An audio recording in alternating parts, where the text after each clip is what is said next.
What is going on, everybody? It's Alex coming back at you with another video, and today we are doing round 2 of my mock draft 3.0.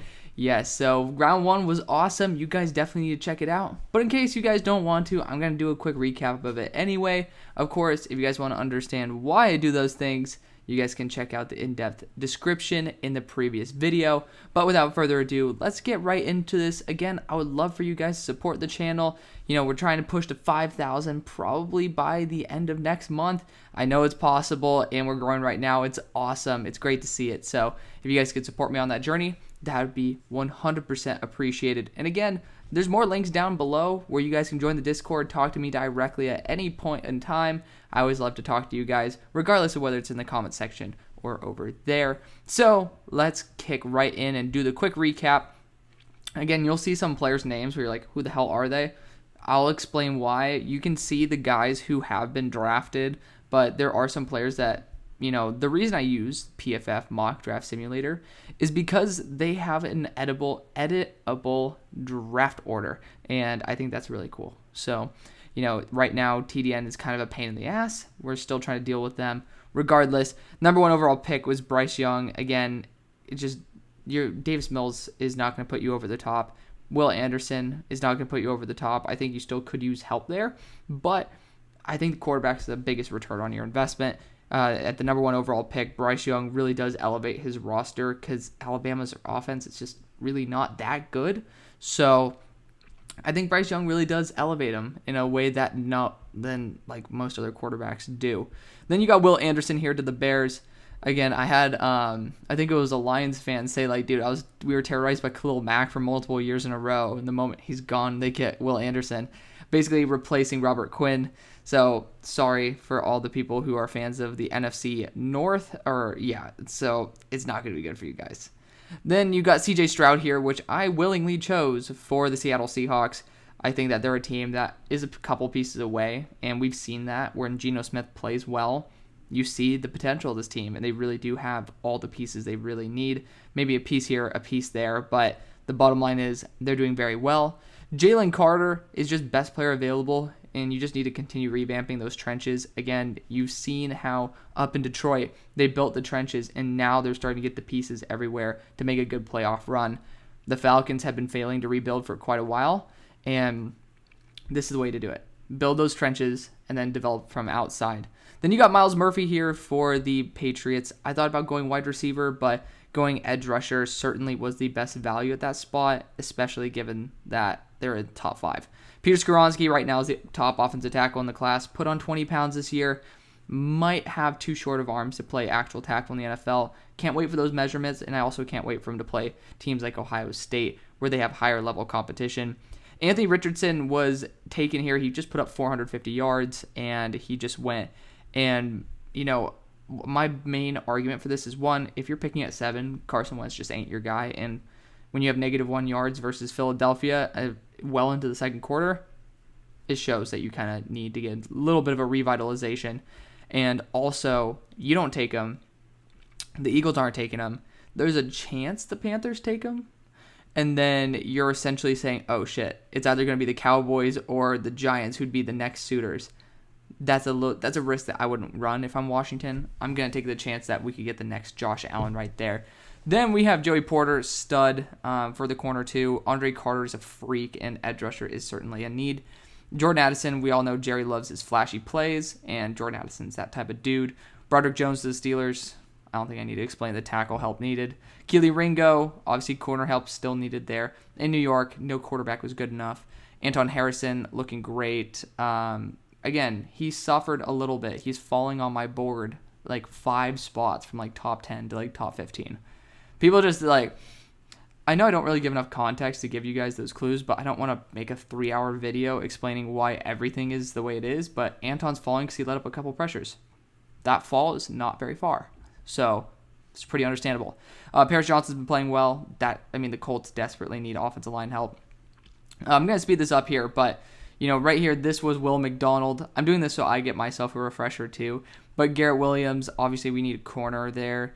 Trent Simpson's been balling out, and the Chargers just need help. This right here is Osiris Torrance. So, yeah, Osiris Torrance is a beast. Big fan of him. Andrew Voorhees is a monster as well. Best player available, Brian Bryce. Antonio Johnson, so good. Tyreek Stevenson will bounce back. He had a bad week this past week against literally Middle Tennessee. The whole entire team sucked. I mean, I almost want to give like a mulligan to the entire team, but you can't. Noah Sewell for the Bengals, Quentin Johnston to be a true wide receiver 1. This is not JL Skinner, again, so that's why I want to bring it up. Gervon Dexter is the guy who I drafted here. We're swapping both of them because I accidentally clicked them. And then Jermaine Burton, Bijan, Cam Smith, Blake Corum is a monster. And then again, ended it off with JL Skinner. Let's go. Pick number 32. We've gotten Will McDonald as well as Bryce Young. So, I would love to still look at an edge rusher here for sure. I don't really think the offensive line is looking too good at the moment. And, I mean, not that's like I'm talking about in terms of who's on the board. I don't really find too many interior offensive linemen that I would take. John Michael Schmitz might be my dude, though. I might want him as a center for us. But I think that, I'm going to totally piss off Bears fans because I promised them this guy. He's not even in here. We're actually going to take another guard, and it's just going to be, we're going to say it's Cooper Beebe. We're taking right tackle / left tackle out of Tennessee, and that's Darnell Wright. The guy's a really damn good player, but you also have Titus Howard coming up on a new deal. Titus has also played guard before, but tackles are expensive, and you have to be able to adjust. So being able to get someone who could do that is probably your best way to keep your team at that level, especially if someone like Bryce Young, who is honestly, like, he could be potentially fragile at his sub 200 weight. Pick number 33, we have the Bears, who, again, that's the guy who I would have taken for them. We took Will Anderson. You can't really go after that anymore. But since you're kind of stuck in this rock and a hard place, I'd be looking for a true wide receiver 1. And this is a spot where Kayshon Boutte, who has shown that he can do a really good job, very well may thrive. I think this is a good spot to be like, hey, if we can't get line, let's get weapons. And Kayshon Boutte, even though he is now my wide receiver 5 or 6, I still think he'll get that hype by a lot of NFL teams for what he was, because right now he's not performing at the level that he should be. But again, the season's not over yet. Hence why we have to have a little bit of projection in there. The Seahawks are next. You guys have gotten Andrew Voorhees as well as CJ Stroud. I think getting a corner is not a bad option at this point. And there are some damn good ones on the board too. And including one of my favorites, if not my favorite corner of the draft, Jalen Jones. But I do think this team likes to have a more fast corner core. Obviously, you look at Shaquem Griffin, who was once here, and it's one of the Shaqs. I'm bugging if it's Shaquille or Shaquem. Shaquille, I think, was the cornerback. He ran 4.38. Same thing with Shaquem. So both Griffins ran 4.38. Obviously, that's a desirable trait. They're not exactly going after the Richard Sherman mold, but honestly, it might be time to go back to it. Eli Ricks is honestly not too bad of a guy for this defense. I think he'd be a really fun option, so take him. Enjoy it. For the Falcons, I'm going to take a guy who I just talked about, Jalen Jones. Again, cornerback 2 is Casey Hayward. He's on a 2-year contract, which usually means 1 in terms of the guaranteed money. So for me, it's going to say no Daniels. We're going to go Jalen Jones, cornerback out of Texas A&M. My number 1 corner, still top 5 player in the draft in my opinion. He's coming back from an ankle injury, so give him some time. Again, like, that's a pretty big issue when you're playing corner, but targeted 0 times in the last game. This guy was locked down. Just give him some time. Give him some time. He's a really good corner. Pick number 36. We had the Patriots who drafted a number 1 edge at number 5. I am going to be looking at a wide receiver here, and I think that when you look at who Mac Jones played really well with, I think Raheem Jarrett comes to mind as a guy who I would personally want as well. Again, that's Waddle, Devontae Smith. I think Raheem Jarrett has some traits very similar to Waddle in that aspect of like where you throw the ball into his hands. I'm not saying they're the same, but I'm saying in the aspect of they can score a touchdown whenever the ball's in their hands. That might be a very attractive trait. Granted, you have Tyquan Thornton, but I do think Raheem Jarrett is a little bit more of a different beast than him.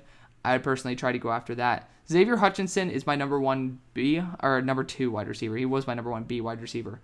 He is probably a better fit, but I don't think he's going to get drafted that high over someone who might test in the 4.2s like Raheem. Pick 37, the Jets. We went offensive tackle Peter Skoronski. So at this point, I think safety is a good position to go. Here's the issue. None of these guys are probably going to be, maybe Jalen Catalon might be drafted in this, but we're going to go Christopher Smith out of Georgia. Again, I don't know what's up with PFF not updating this. They're doing a very awful job with that. But we are going to be ending up going after Christopher Smith out of Georgia. Guy's been making a lot of big plays. He's a senior, so have to show him some love. First time he's being featured in the mock draft. Pick number 38, Washington drafted Anthony Richardson. And honestly, they don't really need much, but I do think they could use a corner. Brian Branch is somebody who can play literally anywhere, and honestly, based on the guys who are available, there is one other guy who I want, and I'm going to choose him for him. It's Christian Gonzalez, the cornerback out of Oregon. He had a little bit of a struggle week 1, but I do think he's a baller as a corner, so I'm a really big fan of him. Really big fan. He's going to go at pick 38. Should have probably went earlier, but again, out of sight, out of mind. PFF is the one who loves to ruin everything. That pick technically should be the Colts, but honestly, that kind of sucks. We should definitely make that the Colts. We'll make it the Colts. We're changing it on the fly. Also, by the way, it's the same player because they have face on as cornerback too. Okay, so we're still keeping it Christian Gonzalez, but this is going to be the Colts pick. Sorry, Washington. You don't have that because Carson Wentz is playing the whole year, which sucks because you just drafted his replacement. So that's that. Again, Storm Duck, not the dude. It's Christian Gonzalez. But this is also not Washington's pick. This is Indianapolis's. Pick number 39, we have the Saints on the board. And the Saints, I don't even know what to get the Saints anymore. Offensive line, defensive line, wide receiver, tight end. I don't know exactly what they legitimately need. I do think offensive line is a position I would considerably target, but not the class to do it in. Not the class. Just not a fan of many of these interiors at the moment.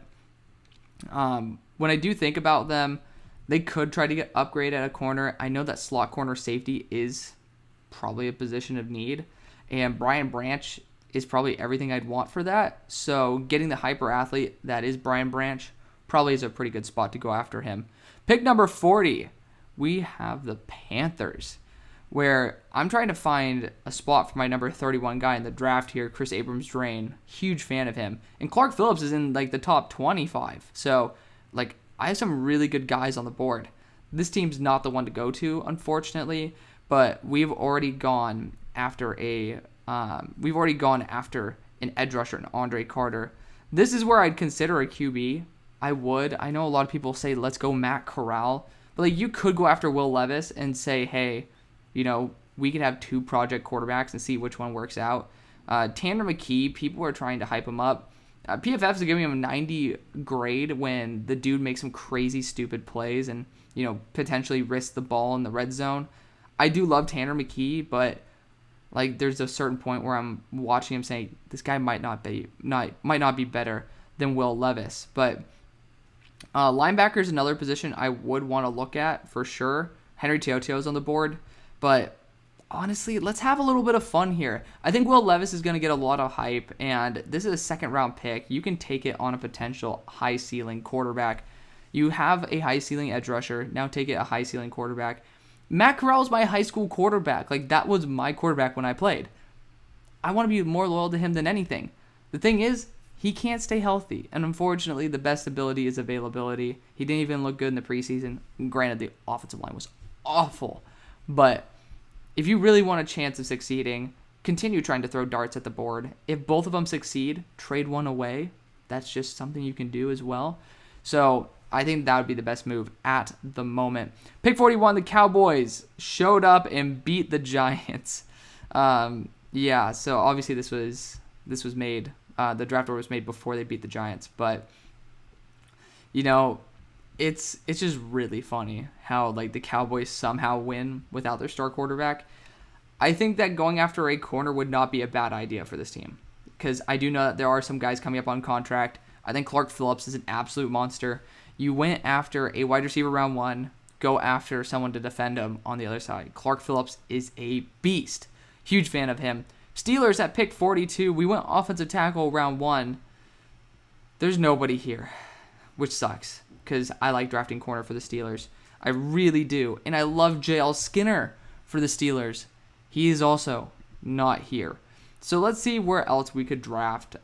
Defensive interiors certainly is something that I would look at. And honestly, I legitimately feel this is a possibility. Tyler Davis is a baller. He is a monster. And I think he's as good as Brian Breesy. I have that weird gut feeling that this guy is just being overlooked. You watch him one-on-one, this guy is phenomenal. He pops off as a pass rusher. This is going to be the replacement for Cam Hayward in the future. I'm a huge fan of Tyler Davis in that aspect. Pick 43, the Giants are back on the board after going... Where did they go in the first? They went Keely Ringo, so they went cornerback already. Now is a good time to take a shot on a QB. Tanner McKee is here. I would take it.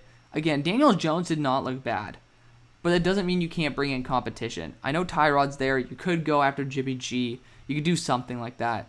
But if Tanner McKee's there, he's a great locker room presence. So even if he isn't good enough, he'll be probably a great back. Like, let's just say worst case scenario, he's not good enough to be a starter. He's still going to be a great backup and a great locker room guy. That's somebody who I'd want on my team. Pick 44 for the Raiders. Did we go corner or did we go after a tackle for them? We went Anton Harrison. Awesome. So I think they need corner pretty desperately. I don't think exactly it needs to be a slot corner, but Chris Abrams-Drain is just too damn good to pass on at this moment. He's just way too good. Pick 45, we got the Colts, who now have gotten Paris Johnson as well as Christian Gonzalez. They're doing very well at the moment. They're doing very well. A lot of people are crying for another wide receiver, and honestly, this guy's getting a lot of hype. You guys like to get these guys who are tall and very fast.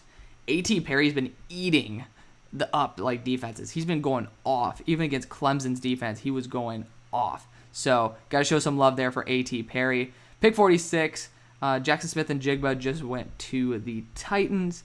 You could look at tackle here for sure. Javon Foster's playing well. Blake Freeland is playing well. Certainly a guy who I would want. But you guys just don't run wide zone. Otherwise, I would go Javon Foster in a heartbeat. We're going to go Blake Freeland. He's been very good in the run game. Taylor Lewan injured for the year. Finally having a pretty good year too. And it's unfortunate. But bring Blake in. Have 2 second-round level tackles going at it for you. Pick 47, we have the Browns. And the Browns, we didn't have a first-round pick because that went to the Texans. But with this one, I'd probably want to try to target an edge rusher, and there's some really good ones still on the board. And for me, I'm taking the high upside of Foskey or Ojulari. You take whichever one you like more. I'm going to go Foskey because of the fact that he's big enough, and he's also having a really good season to be able to play anywhere. You know, you do have, like, B.J. Ojulari is a little bit lighter. I think he's about 20 pounds lighter than Isaiah Foskey, but we'll see. We'll see about that. Pick 48, we have the Cards here, which we took a corner for in round 1. There are concerns over Rodney Hudson's future. He continues to contemplate retirement. So we're going to get the ultimate package in John Michael Schmitz to be a great dude to back him up. Pick 49, we have the Chargers on the board who went Trent Simpson in round 1. I think defensive interior is a great way to go. Unfortunately, I don't really see anybody who I really like that much. Jacqueline Roy is really not that special. I didn't find him to be special. Siaki Ika he's too slow for the NFL, in my opinion, especially for a second-round pick. So when analyzing it, I think either a wide receiver or a running back is the best choice. And I'm going to show some love to my favorite wide receiver in the draft, pound for pound, Xavier Hutchinson. I don't know how much longer Keenan Allen is really going to be elite for, but my comp for Xavier Hutchinson is Keenan Allen. So I think it's an immediate scheme fit. It's a guy who can just absolutely ball out day one. He has a 5% drop rate on the year, and it was like 3.5 last year. Dude's doing a great job. Huge fan of him. He's definitely going to be a great weapon for the Chargers. Pick 50, the Jaguars, where you guys just got Osiris Torrance. Big fan of Osiris. I think, obviously you need a wide receiver. I'm going to actually go after, what type of receiver do I want you guys to have? That's the real question. Because I really want to go Zay Flowers, but it's like, that's not a wide receiver 1. But I think you have enough bigs, and I think that Zay Flowers could work really well with Christian Kirk on being able to threaten defenses.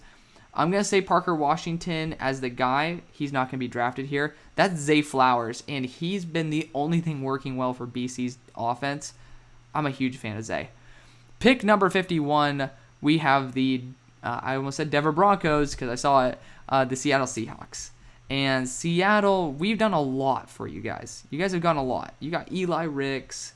You ended up getting Andrew Voorhees. You got CJ Stroud. There's not many more positions you exactly need to tackle. You could go tight end here. All of these guys are on the board. Again, that is very possible. When you're in a stacked tight end class, sometimes they don't need to go early. It's a catch-22 on that. I don't think offensive lines exactly need running back. No. Quarterback already addressed. Linebacker, honestly, I think might be your best return, though, because obviously you lost Bobby Wagner. So Henry Teotiao would be a great guy with Jordan Brooks back there. Big fan of that. Pick 52, we got the Niners. For me, I loved addressing DBs with the Niners. Going down the road to Stanford would not be too shabby to be able to get another really good player. Now, you could go offensive line here, but unfortunately, I took the one center I really like because I would do it in a heartbeat for the Niners. I think they desperately need it. But honestly, we're going to go Caillou Blue Kelly here. It's tough because I don't really want to take him because he got eaten up by Jordan Addison. But I really do think this team probably will favor someone like Caillou to come in and continue developing under their guys like Javarius Ward, etc. Pick 53, we have the Lions on the board. And Lions, we've given you guys a lot of goodies. We've given you Quentin Johnston and Antonio Johnson. Not really many more positions to address, I may say. Now, there's nobody left in the cornerback room. I think tight end would not be an awful option, given the fact that who's on the board. And you know what? I'm going to do it. We're going to go Eric Gilbert. We're taking a swing on a tight end here. We're going to see, hey, he might not start immediately, but this dude has a lot of potential, like number 2 player in the nation level. Pick number 54, we have the Vikings. And I think the Vikings are going to say, hey, shoot, we're going to get a tight end here. It's Michael Mayer, Jaheim Bell, Sam Laporta. Sign me up for any of them. I think Michael Mayer is going to get more hype than most of them, so we're going to go with Michael Mayer. But I definitely think that all of them are pretty damn solid. But I think we're going to continue the trend here with the Dolphins. I think that tight end certainly is a position because linebacker Mikael Jones is the next guy who I'd consider. But I really love Jaheim Bell's. He's going to be such a monster in this offense. Legitimately, I think he's just off the charts. I don't know if Gesicki's coming back, but Jaheim Bell working in a Shanahan-style scheme, hell yeah. We'll just say that. We're going all tight ends here. This is Sam Laporta. The Bengals need it, and Sam Laporta is a freak. He is my number 1 tight end. That's the funny thing. I take him as tight end 4 or 5. I legitimately think he is just off. He's so good. The most underrated player pound for pound in the draft. Not named Xavier Hutchinson. Pick 57, the Rams. This is my dream pick for them. It's Robert Foster, tackle out of Missouri. Great for their run scheme, and overall, I think that he's just such an amazing player. Pick 58, we have the Chiefs on the board. And the Chiefs, did we go running back round 1? No, we went after Gervon Dexter.